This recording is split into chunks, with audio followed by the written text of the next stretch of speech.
ఈరోజు ఒక కొత్త వీడియోతో మళ్ళీ నేను మీ ముందుకు వచ్చేసానండి. జర్మనీలో కాస్ట్ ఆఫ్ లివింగ్ ఎంత అని చాలామంది అడుగుతున్నారు. బట్ ఒకప్పుడు కాస్ట్ ఆఫ్ లివింగ్ అండ్ ఇప్పుడు కాస్ట్ ఆఫ్ లివింగ్ మనం కంపేర్ చేసుకుంటే చాలా చేంజెస్ వచ్చాయండి.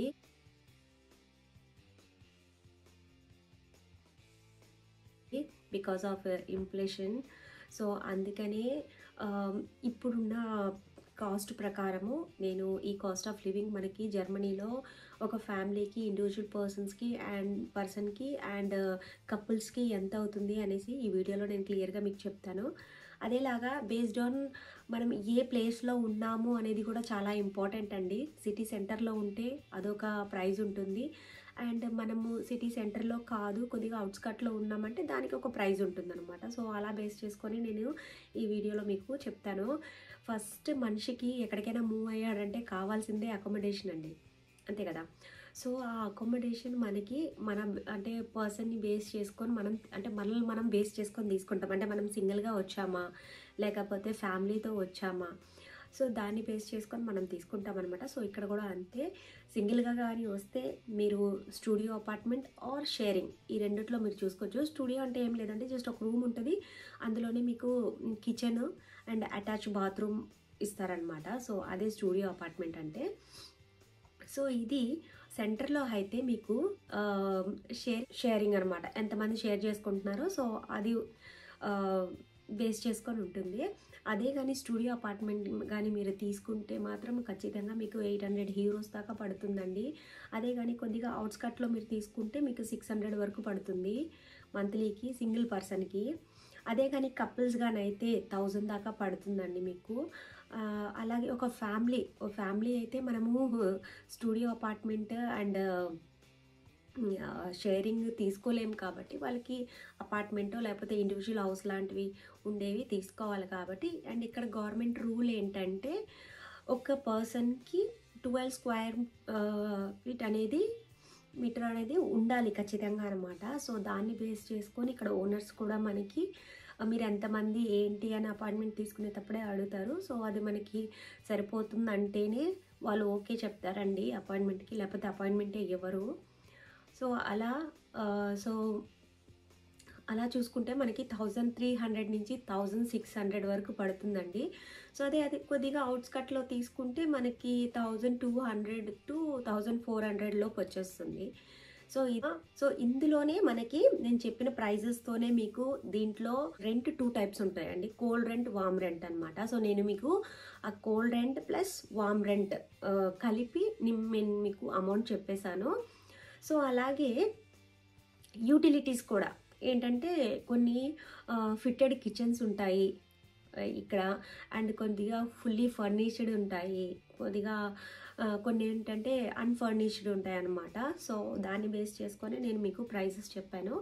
సో ఇప్పుడుండే ఇన్ఫ్లేషన్ తర్వాత వచ్చే ప్రైసెస్ అనేది ఇలా ఉన్నాయన్నమాట. సో తర్వాత గ్రాసరీ ఐటమ్స్కి వెళ్ళిపోతేనండి, మనకి మంత్లీ గ్రాసరీ ఒక సింగిల్ పర్సన్ ఉంటే తను డైలీ కుక్ చేసుకోడు కదా 3 టైమ్స్. సో ఖచ్చితంగా పర్ డేకి బయట 1 or 2 టైమ్స్ అయితే ఖచ్చితంగా తింటారండి. సో దాన్ని బేస్ చేసుకొని మంత్లీ అట్లీస్ట్ మనకు 400 to 500 అయితే కావాలండి సింగిల్ పర్సన్కి. అదే కానీ కపుల్స్ ఉన్నారనుకోండి, వీకెండ్స్ మాత్రమే వెళ్తారు కాబట్టి వాళ్ళకు కూడా అదే 600లోనే బడ్జెట్ వస్తుంది, ఎందుకంటే వాళ్ళు ఇంటికి తెచ్చుకొని చేసుకుంటారు కాబట్టి 600 పడుతుంది.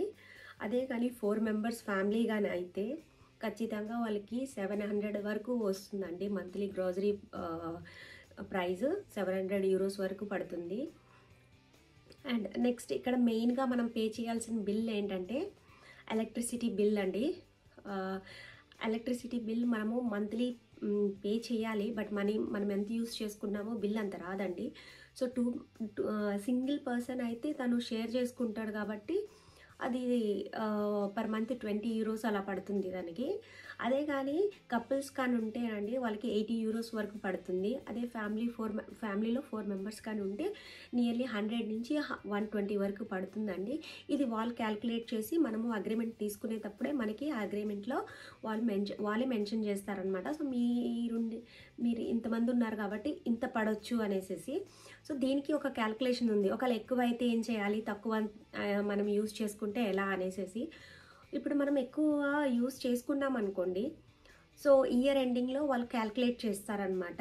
సో మనం ఎంత ఎక్కువగా యూజ్ చేసుకున్నామో, సో మళ్ళీ మన దగ్గర నుంచి అది వాళ్ళు కట్టించుకుంటారు. సో మీరు ఇంత ఎక్కువ యూజ్ చేసుకున్నారు, సో రిమైనింగ్ ఇంత అమౌంట్ మీరు పే చేయండి అనేసి. లేదు మనము పే చేసిన దానికన్నా తక్కువగా యూజ్ చేసుకున్నామనుకోండి, సో క్యాలిక్యులేట్ చేసి మనకి ఆ అమౌంట్ అనేది మళ్ళీ మనకు రీఫండ్ ఇచ్చేస్తారనమాట. సో అదొకటి. అండ్ ఇక్కడ రేడియో ట్యాక్స్ అనేది ఉంటుందండి. రేడియో ట్యాక్స్ అనేది నియర్లీ €18.90 పడుతుంది మనకి. సో షేరింగ్గా ఉండే వాళ్ళు షేర్ చేసుకుంటారు. అండ్ కపుల్స్కి, అండ్ ఇది ఫ్యామిలీకి కపుల్స్కి అలా ఏమి ఉండదండి, అందరికీ సేమ్ ఉంటుంది. రేడియో ట్యాక్స్ అనేది €18.90. సో అది కామన్గా అందరికీ ఉంటుందండి. అండ్ వన్ మోర్ థింగ్ ఏంటంటే ఇంటర్నెట్ బిల్, అది అందరికీ చాలా అవసరమైంది. సో అదేంటంటే 40 నుంచి €50 వరకు పడుతుంది. సో సింగిల్ పర్సన్ అయితే తను మీన్స్ రూమ్మేట్స్తో షేర్ చేసుకుంటాడు. బట్ కపుల్స్ ఉన్న, ఫ్యామిలీ ఉన్న వాళ్ళకి అదే పడుతుంది తీసుకుంటే అనమాట. €40 to €50 పడుతుందండి. అండ్ మొబైల్ రీఛార్జ్ అనమాట, ఇది లేకుండా ప్రపంచమే ఆగిపోద్ది మనకి. సో మొబైల్ రీఛార్జ్కి మనకి పర్ పర్సన్కి €10 పడుతుందండి. మీన్స్ €9.90 పడుతుంది. రౌండ్ ఫిగర్ చేసేసి €10 చెప్తున్నాను. సో ఇద్దరు ఉంటే €20, నలుగురున్న €20 అవుతుంది. ఎందుకంటే పిల్లలకి మనం మొబైల్ ఇప్పుడే ఇవ్వము కాబట్టి. సో 20 అవుతుందన్నమాట, €20 అవుతుంది. అండ్ నెక్స్ట్ ఏంటంటే మనకి టికెట్ అండి. మనం ట్రాన్స్పోర్టేషన్ అటు ఇటు వెళ్తూ ఉంటాము ట్రావెలింగ్కి. సో ట్రావెలింగ్ అంటే నేను అవుట్ ఆఫ్ జర్మనీ అని చెప్పట్లేదు. ఇక్కడ మనం ఉండే డైలీ మనము అప్ అండ్ డౌన్స్ చేసేటప్పుడు ట్రావెలింగ్కి మనకి ఇక్కడ డాయిచ్లాండ్ టికెట్ అని దొరుకుతుందండి, €49 అది.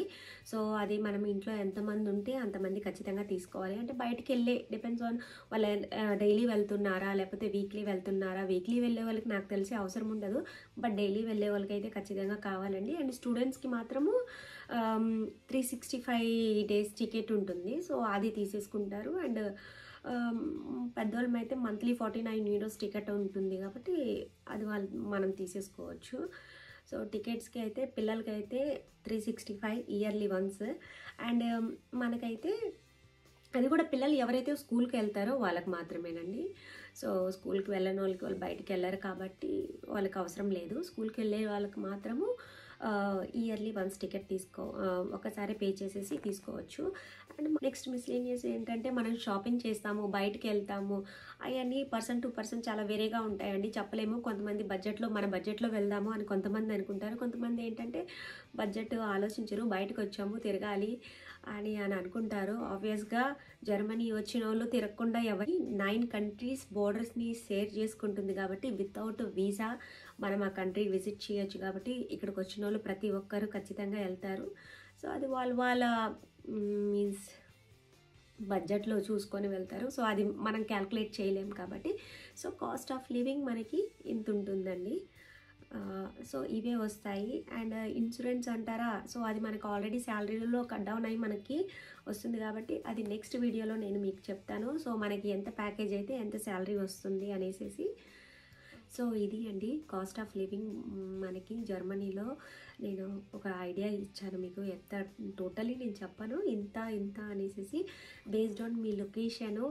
సో మీకు ఎంత అవుతుంది అని ఒక ఓవరాల్ ఐడియా వచ్చి ఉంటుందండి. సో దాన్ని బేస్ చేసుకొని మీరు క్యాలిక్యులేట్ చేసుకోవచ్చు మీరు ఏ ఏరియాలో ఉండాలి అని అనుకుంటున్నారని. సో ఇలాంటి మరిన్ని వీడియోస్ కోసం నా ఛానల్ని ప్లీజ్ షేర్ చేయండి, సబ్స్క్రైబ్ చేసుకోండి, బెల్ ఐకాన్ని ఖచ్చితంగా ప్రెస్ చేయండి ఫ్రెండ్స్. Thank you, bye.